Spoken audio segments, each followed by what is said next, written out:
I'll answer the question. You want answers? I think I'm entitled. You want answers? I want the truth! You can't handle the truth! Welcome back to Thinking Critical. This is Wes, and every once in a while I like to bring the voice of the voiceless, the comic book hoarder himself, the man so cool they call him the Breen, Eric Breen, on the channel. Maybe talk a little bit about comic book history. How you doing, Eric? Doing well. Today I want to talk about a man that he's a legend in the industry, but he's also, is he a legendary curmudgeon? It feels like it. John Byrne. He's revolutionized so many different characters and teams, but he always seems to wear out his welcome eventually. But you cannot deny his greatness, Eric. No, and that's a pretty good description. I guess Byrne, if he works for you, he has a shelf life. Fortunately for the people he works for, before it expires, he did a lot of really great stuff. Absolutely. You think about when he comes into Marvel Comics, he's already got a name. He's not like this isn't his first exposure, but really when he hooks up with Claremont on X-Men, the legend of John Byrne really starts to grow. Well, fortunately for that, before that they did Iron Fist together, so they'd gotten used to working with each other. So when they got to X-Men, they were hitting on all cylinders. Absolutely. You had, I believe, was it Cockrum was the original artist on X-Men, Uncanny X-Men? Yes. Yeah. Then Byrne takes over, and I don't know. I love Cockrum's art, but Byrne does take it to the next level when he jumps in there, and then you get it. Is that the best part of Claremont's run, just with as far as the art and the storytelling, just mixing up? Well, I think Byrne hit his artistic peak right around that time. I mean, he was fantastic on Iron Fist, and the reason why he got the X-Men gig was Cockrum apparently couldn't keep a monthly schedule by that point, and Byrne could. So we all won as a result because I can remember because I was reading X-Men when Byrne took over, and the difference was that you open up that first page, I think it was 108, and it was like, holy, this is beautiful. And it just, and X-Men was still bi-monthly. It didn't go monthly until a few issues into his tenure. Fortunately, he was able to keep up with the schedule, and you looked forward to that book every month just to see how beautiful the art was going to be, because you knew the story was going to be there, but it's just like, man, I can't wait to open this up and just look at it. It's crazy when you think about things. It's like today we just don't get these prolonged runs with a great artist or writer at their peak with an artist that can keep up with them. It always feels like either you have a really hot writer with, as they steadily downgrade the artist and move them on to other projects to get them more high profile. They don't really keep them together, but it really just cements that portion of the run is legendary by getting this nice big long run with the two of them together. Yeah, I think they went from 108 to 143, if I'm not mistaken, and yeah, that's 30 something issues. Yeah, a solid 3 years. Yeah, you don't see that. I mean, you saw longer runs at the time, but you never see anything that long now. Yeah, I remember, I was reading, getting into it, and you're like, man, this is great. When's it going to end? And it's not going to end. It just keeps going and going. And obviously, he had a real affinity for the X-Men team. I think he still does work with the X-Men, right? On like a Patreon or something. Yeah, I think he does it on, I guess, for his own amusement. Yeah. Oh, and I should point out, I said, I guess Immortal Hulk, I think Joe Bennett has been there the whole time. So it's not unheard of in modern times. It's just very, very rare. Yeah, Joe Bennett, I forgot about it. But yeah, and well, Ryan Stegman had a long run on Venom too, but you just don't really get that stuff all that often. It really feels like Byrne learned a lot from Claremont when you see when he takes over as a writer-artist on his own projects after this. There's a lot of those Claremontisms that he takes with him and kind of molds them into his own form, just as far as the purple prose and whatnot. The kind of the style of storytelling really seems to stick with him after his work with Claremont. Yeah, I think they were pretty simpatico, because people have argued who was the creative force behind them. behind the X-Men, but Claremont did well over 100 issues post-Byrne, and I don't think the quality of his writing dipped at all. Byrne, on the other hand, took what they had how they collaborated together, and took the best of that into his own work as well. So it was one of those where some creative teams, if you separate them, you notice, because I said, Stan without Jack, Jack without Stan, and they're the best of all time. Byrne and Claremont were both able to thrive away from each other. And at some point, Byrne starts getting a co-writing credit as well. Yeah. Correct on that X-Men run. So he was doing more than just illustrating the comic book, which is fantastic. Well, they were definitely plotting it together. Yeah, he was getting a co-writing credit for that, and then so he moves on. This is all under Jim Shooter, right? Mm-hmm. This is all the Shooter era. He moves on to Fantastic Four. Is his Fantastic Four the greatest run in Fantastic Four history? Does it supersede what Jack and Stan were able to do? No. When you talk about great runs, I always discount Stan and Jack, because without them, nothing else is possible. But at Fantastic Four, it's still Stan and Jack. They set the table for everything that came after it. Byrne's Fantastic Four is second, though, and I will debate that with anybody that cares to, because he more than anybody that came after Stan and Jack understood what they were trying to do, and he's come the closest to recreating that feel. And it's crazy you think about the Claremont-Byrne connection on X-Men. It's kind of hard to separate, like who was the key driving force on this, and this. When he gets into Fantastic Four, he's the writer artist, so it's all him really taking inspiration for obviously what preceded him, and he absolutely proves himself. He's not only one of the greatest artists of all time, he's one of the best writers of all time. Yeah, and he was doing Alpha Flight at the same time as both the writer and penciler. So for a couple of years, he was doing two teams simultaneously. Monthly. And those early issues of Alpha Flight, he was around for the first 27, give or take.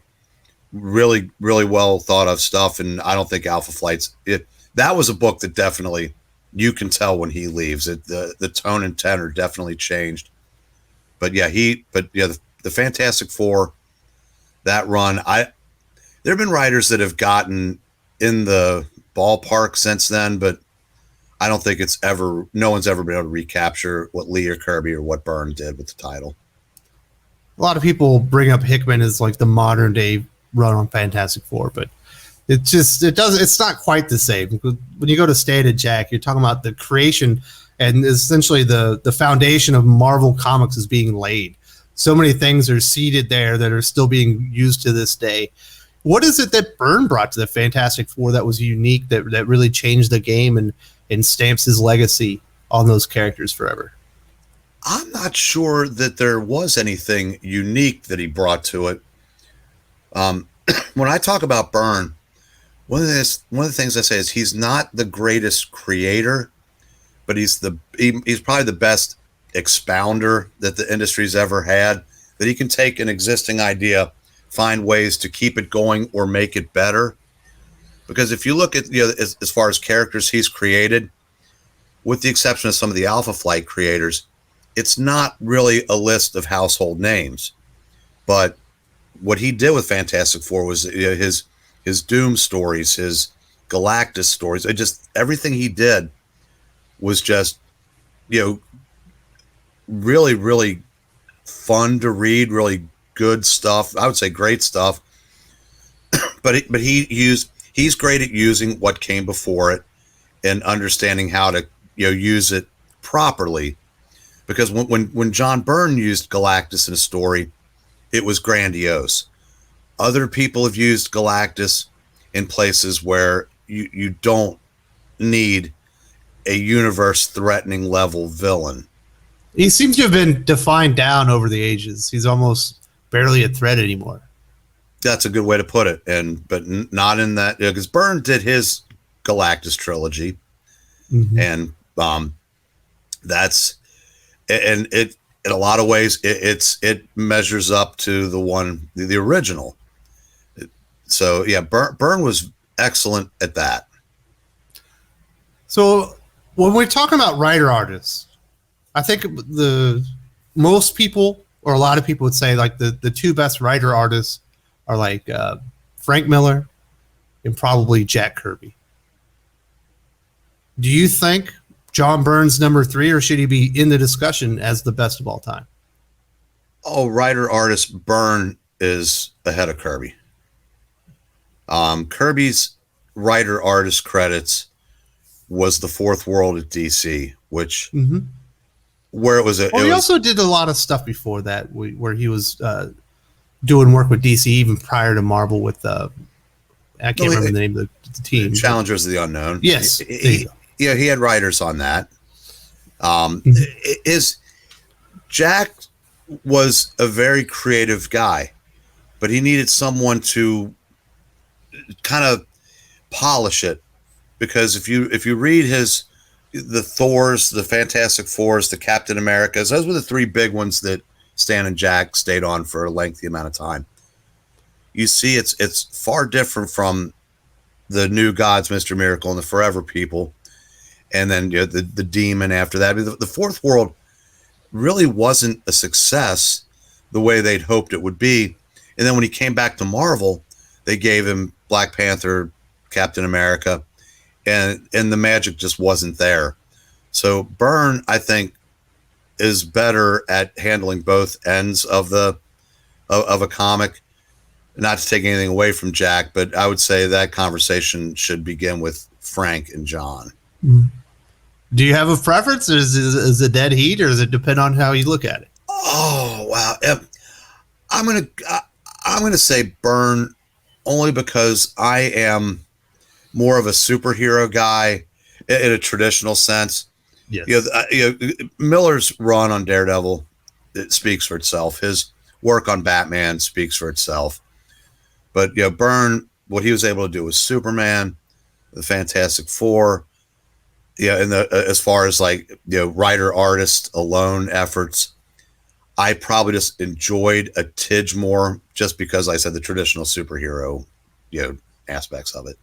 Absolutely. Frank Miller is always going to put his unique spin on things and really take a character in a direction perhaps it never looked like they would go before, whereas Byrne's going to stay more in line and kind of build on the lore that's already sitting there waiting for him. So something interesting happens during this Fantastic Four run.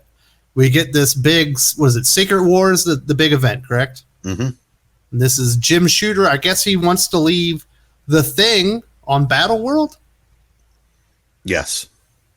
So they have to bring a new member onto the Fantastic Four. It ends up being Jennifer Walters, a kind of maligned character, never really took off as She-Hulk. And that's the first time really John Byrne gets his hands on that character, correct? I believe so.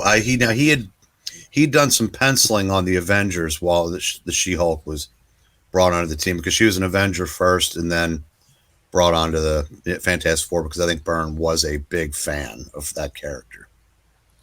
So he gets her onto the team, starts working with her, and obviously, his Fantastic Four run speaks for itself. Now he gets the chance to really work with a character that's been created, but never really took off. And he gets his hands on She-Hulk. She's no longer Savage She-Hulk. Now she's the Sensational She-Hulk. And he really, does more of a Frank Miller type thing, where he takes the character, what he has, and goes in a completely new direction and redefines the character, and really shows his chops that maybe he can be creative and do some new things with the character and give new life. Well, yeah, now the She-Hulk character had grown in popularity through the 80s, because she was placed on the two of the 3 preeminent teams at Marvel. So when he spun her off into her own book in the late 80s and decided to do the fourth wall breaking, wisecracking She-Hulk, the wisecracking She-Hulk was already there, but he added the breaking of the fourth wall element, and that she knew she was in a comic book. Sorry, Deadpool fans, he didn't originate that. Well, She-Hulk didn't either, but that's neither here nor there. But it was a really neat idea. In those early She-Hulk, issues, are just a blast to read. And I recently reread the first 8, and they hold up well 30 years later. It's crazy. And John Byrne, known to be a curmudgeon, is using She-Hulk and as kind of a parody in a way to almost to mock his bosses and maybe even the fans a little bit.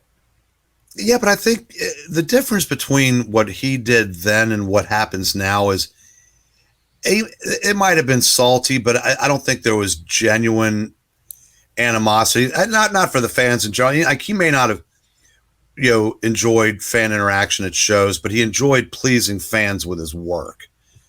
And I think he might have had gripes with his editors, but obviously they were in on it because he had to get that pass. Like, using Bobby Chase. There's an issue like where she's carrying Byrne off of the cover, and yes, I don't think there was as much animus there as there's the sensational She-Hulk where she's got like the winter clothes on. Sorry guys, I can't show any more skin for another however many months or something. Yeah, and I think a lot of that was tongue in cheek. Yeah, I thought it was great. It was playful. It was fun. It was an interesting way to use a character. It differentiated her, from the rest of the Marvel universe. And fans liked it. I mean, they loved it. And I like the chutzpah on John Byrne. Tweak the bosses a little bit. Tweak some of the guys in the back offices. Let him know maybe he has a thought or two. Well, he certainly earned the right to speak his mind because he made the companies he worked for a lot of money and sold a lot of comics. But as he's doing this, there is friction in the office between Jim Shooter and he. What does it all boil down to? I still don't even understand why he ended up having to leave. I think Shooter was I think he was fairly unyielding as a boss. He recognized, because one of the reasons he was brought in was Marvel writers and artists missed deadlines. Yeah. As a matter of course, they were Image 15 years before Image. And Shooter got in there to get the trains running on time. And it didn't matter to him if you were Miller doing Daredevil, Simonson doing Thor, Byrne doing Fantastic Four, Claremont on X-Men. Those books were going to be on time. And there's also a fantastic Iron Man run going on at the same time, right? Yeah, O'Neill's Iron Man. Yeah. Now, wow. Now, I think where he ran afoul of Byrne was Shooter also, like when they did Secret Wars, it was designed to sell toys. And he had to step on everybody's books to get, Secret Wars, especially the second one. The first one was pretty much, the books just kept going, and you had to wait a year to find out how those characters got to that point. But making everybody put the Beyonder in their issues during Secret Wars 2, I think really pissed Byrne off. And although he found a brilliant way to make lemonade out of lemons, because that Fantastic Four story with the kid that set himself on fire is one of the best single issues ever done. So he was able to overcome that, but I don't think that made him any less cheesed off about it. And I'm sure that had a lot to do with him ending up at DC doing Superman. So he leaves Marvel Comics, not exactly happy with the situation. By then he's made his name. He's one of the preeminent names in the entire industry, goes over to DC, gets the red carpet. He gets the franchise. He gets Superman. Not only does he get Superman, he gets to reboot Superman with Man of Steel and reestablish who Clark Kent is and basically change some of the Superman lore and some of his origins. That's a big deal. Yeah, at least back then it was. Oh yeah. Well, they open it up to basically every writer out there to submit a pitch for Superman. And I'm guessing he was the only one that pitched the idea that Superman is Clark Kent and not that Clark Kent is Superman. Yeah, because before that was Superman was someone who played at being Clark. Byrne flipped that script. And that was such a unique take. And DC was absolutely trying to change almost 50 years of who they were, which was just basically a bunch of two-dimensional, overpowered characters that didn't have the greatest amount of depth to the casual viewer. Yeah, and I said they killed off Barry Allen. They basically revamped Wonder Woman, but Superman was the flagship character. Hell, it got on the cover of Time magazine, on his 50th birthday. I'm not sure they get that if Byrne's run hadn't really put Superman back in the public eye, and certainly in the comic book industry. Superman was that character that everybody knew, but nobody read, or if they did, they just kind of read it out of habit. Byrne changed all that, and to me, that's his signature achievement in the industry, even more than the X-Men. Yeah, Man of Steel is amazing. That's one of the best miniseries I've ever read in my life. You're talking about really reestablishing the character, taking him in a new direction boldly. And this is, Clark Kent is not a wimp. He's not a loser. He's a competent, intelligent man. Lois Lane would absolutely fall in love with Clark Kent, and he happens to be Superman in his other time. Mm-hmm. I really like the way that he flipped the script, and of course the art maintained its excellent qualities in that series. Yeah, I think oddly enough, I think his art on Superman was better than his art on Fantastic Four, because one of the things Byrne, when he took over Fantastic Four, he said, "Why are Reed and Johnny muscular?" Because Reed's a scientist and Johnny's just a kid that flies. I didn't agree with that per se, because you live that life, you're going to develop a physique. So as good as the art was on Fantastic Four, everywhere else, it was always kind of strange to see Reed and Johnny as basically string beans in blue tights. Superman, he was Superman. So getting to see Byrne draw muscular heroes again kind of made that look as like, yeah, this is the Byrne. This reminded me of Byrne's work on Team Up and X-Men. You believe that's his greatest achievement in comics, is going over what he did with Superman? I think so. Unfortunately, it's not remembered as such because what he did was systematically dismantled starting in the late 90s, early 2000s, and by 2005, it was completely gone. By some of my favorite creators, I think Jeff Johns might have been one of the ones that maybe wanted to go back. Yeah, Byrne, Wade, and Donner. They were the three that had the stroke to do it.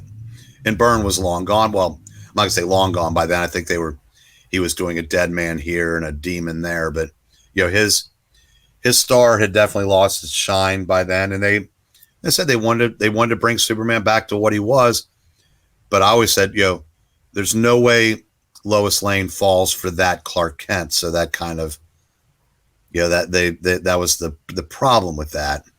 Byrne's time at DC doesn't last very long. Obviously, he does some transcendent work on Superman.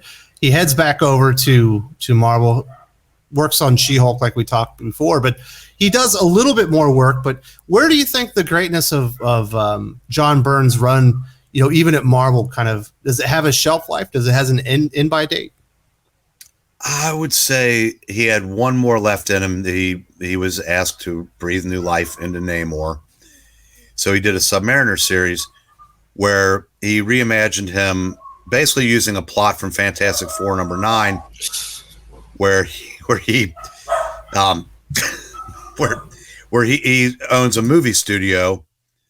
And one of the things that it made sense because he controls 3/4 of the earth. So he's found a lot of buried treasure over the years, and he used that to amass, a fortune.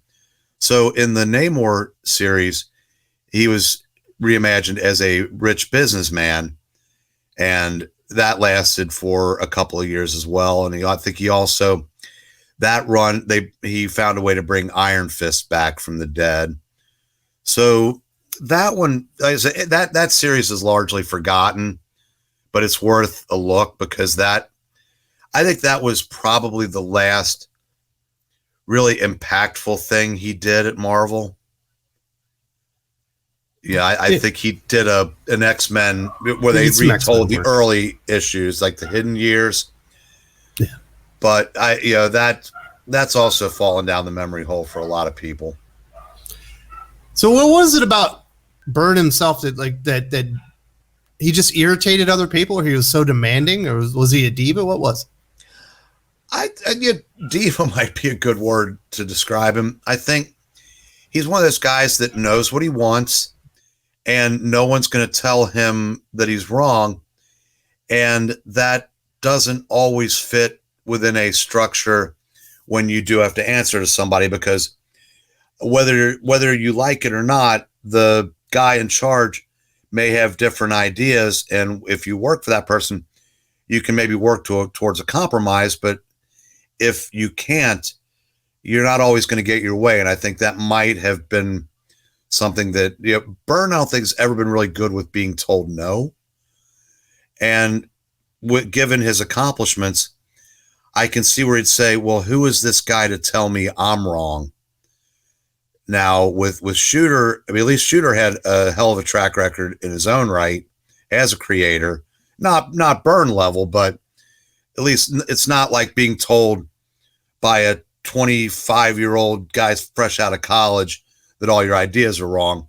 But again, like I said, when you're a creative person, creative people in general aren't the best at taking direction, especially if you have a strong personality and maybe not the sunniest disposition on top of that. The good thing about Byrne is he seems to be happy away from the limelight. You see some creators feel like they've been pushed out of the industry. I think he's happy not to be in the industry with his legacy pretty much secured on some major runs. His work on X-Men, Fantastic Four, She-Hulk, Superman. He's worked on some of the biggest team books in the history of comics. He's worked on the biggest superhero, the original superhero, redefine that character. I really appreciate you coming on here talking about John Byrne. Do you have any final thoughts on John Byrne, his legacy, and where he sits just as far as the annals of history? Where is he? Is he a top 10 creator of all time? Is he top 5? Top 10, I would say. If you think about who you would put on your comic book Mount Rushmore, like I said, he's not on mine, but if they had 5 through 8, he may be. Because I said, I don't think anybody's ever been better at taking existing ideas and bringing out the best in them. And as far as him being happy being out of comics, I would just say, could you blame him?